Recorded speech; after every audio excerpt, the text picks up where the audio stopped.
اس تحریر میں یا ودود کا وظیفہ تحریر کیا جا رہا ہے۔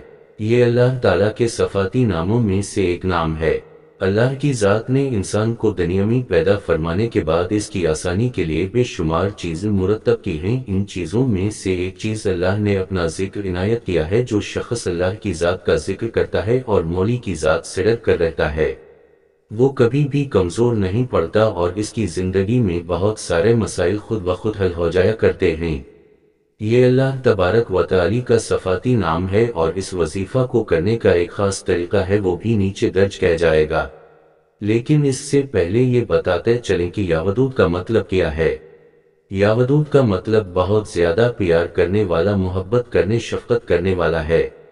یا ودود کا آپ نے ورد کچھ اس طرح سے کرنا ہے، یوں تو جتنے بھی اسماء الحسنی ہیں وہ اپنے اندر مطالب و حاجات کے مطابق ایک وسیع سمندر کی طرح ہیں اور انہیں اپنی حاجات کے مطابق بطور وظیفہ ورد کیا جا سکتا ہے، مگر ہم خدمت خلق کے جذبہ کے تحت عام اجازت کے ساتھ حسن پاک یا ودود کے چند مجرب اعمال آپ کو بتانے جا رہے ہیں جو آپ اپنی حاجت کے مطابق پڑھ سکتے ہیں۔ انشاءاللہ مایوسی نہیں ہوگی۔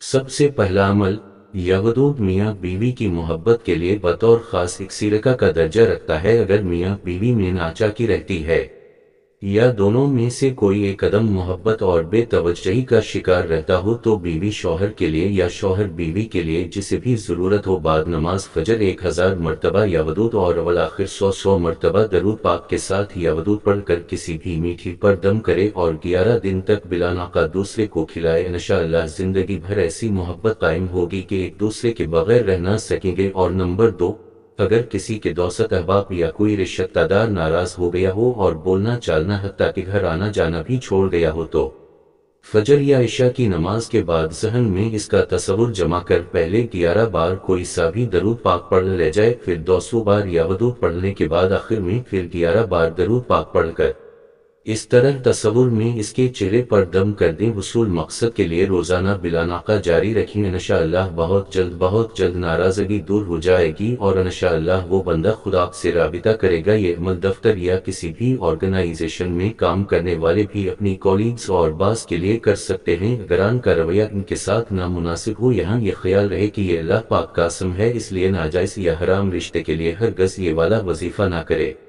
ایسا کرنے والا اپنے نقصان کا خود ذمہ دار ہوگا۔ نیت کا حال عام اللہ بہتر جانتا ہے، لہذا جائز طریقے پر اور دل میں مکمل اعتقاد رکھ کر کریں، انشاءاللہ ضرور اثر ہوگا۔ شکریہ۔